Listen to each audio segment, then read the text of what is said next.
सुखपाल सिंह हैं, जो अपने खेतों पर लहलहाती फसल देखकर खुश हैं, लेकिन सब कुछ इतना ठीक नहीं है। पंजाब के बठिंडा के रहने वाले सुखपाल असल में कर्ज में डूबे हैं। उनके खेत से गेहूं कट रहा है, फसल मंडी भी जाएगी, लेकिन पैसा नहीं मिलेगा। ये पैसा आढ़ती के पास जाएगा। आढ़ती यानी बिचौलिया, इनका काम किसानों को फसल की कीमत दिलाने, फसल की लोडिंग, अनलोडिंग और अनाज की साफ सफाई जैसी चीजों में किसान की मदद करना है। इसके अलावा आढ़ती किसानों का अनाज सरकार तक पहुंचाते हैं और उनसे मिला पैसा किसानों को देते हैं। यानी कहने को आढ़ती किसान और सरकार के मीडिएटर हैं, लेकिन असल में वो किसानों के मालिक बन बैठे हैं। हरित क्रांति से पहले ये आढ़ती साहूकार थे, जो सूद पर किसानों को पैसे देते थे, लेकिन धीरे धीरे ये किसानों को अपना शिकार बनाते गए। सुखपाल भी उन्हीं किसान परिवारों में से एक हैं, जो आढ़ती के कर्ज में दबे हुए हैं। मैं 20 साल से खेती कर रहा हूँ। अनाज मंडी जाएगा, लेकिन मुझे नहीं पता कि इसकी कितनी कीमत लगेगी। मेरे पास बच्चों को यूनिफॉर्म दिलाने के पैसे नहीं है। वो पिछले 1 हफ्ते से बिना यूनिफॉर्म के स्कूल जा रहे हैं। सारा पैसा कर्ज का सूद चुकाने में ही खत्म हो जाता है। मैं नहीं चाहता कि मेरे बच्चे भी खेती करें।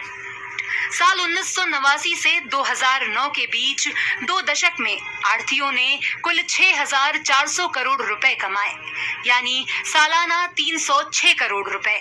अफसोस, किसानों की कमाई को लेकर ऐसा कोई आंकड़ा नहीं है। बठिंडा के तलवंडी साबो इलाके के रहने वाले करनाल सिंह की हालत भी डावाडोल है। 40 एकड़ खेत के मालिक करनाल कहते हैं, जमीन है साढ़े कोले, हमने 3 लाख रुपए कभी साथ नहीं देखे।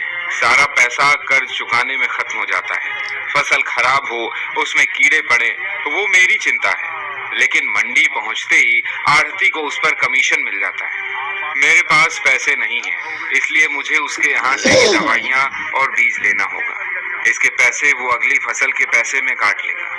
करनाल सिंह बताते हैं कि उन्हें मजबूरन आढ़ती के यहाँ से बीज और दवाइयाँ भी लेनी पड़ती हैं, जिस पर वो एक्स्ट्रा पैसा लगाते हैं। PAU की रिसर्च के मुताबिक 47% आढ़ती के पास एक से ज्यादा बिजनेस है।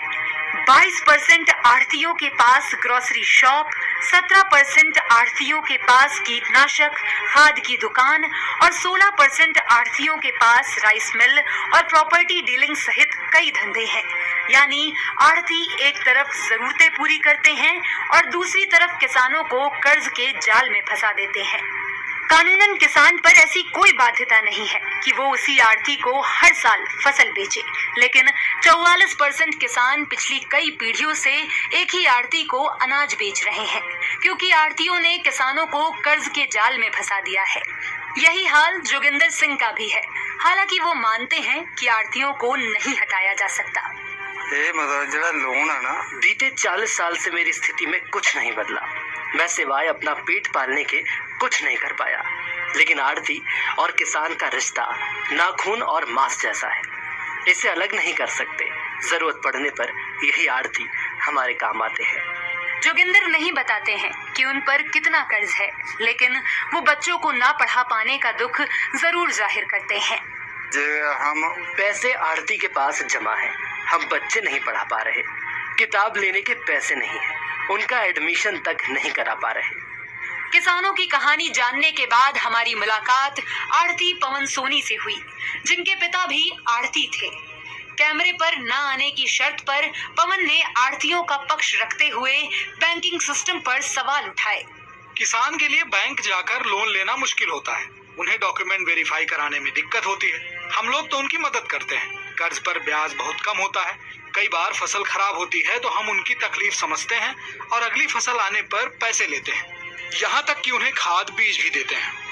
आढ़ती भले ही किसानों की मदद का दावा करते हैं, लेकिन आंकड़े कुछ और कहते हैं। 2010 में हुआ सर्वे बताता है कि पंजाब के 91% किसान मानते हैं कि डायरेक्ट पेमेंट सिस्टम फसल की कीमत किसानों तक पहुंचाने का बेहतर जरिया है। फिलहाल किसानों का आढ़तियों के जाल से निपटना मुश्किल है, क्योंकि पंजाब में चल रही इस व्यवस्था की निगरानी राज्य कृषि विपणन बोर्ड करता है और इस सिस्टम में कब बदलाव आएगा ये बता पाना मुश्किल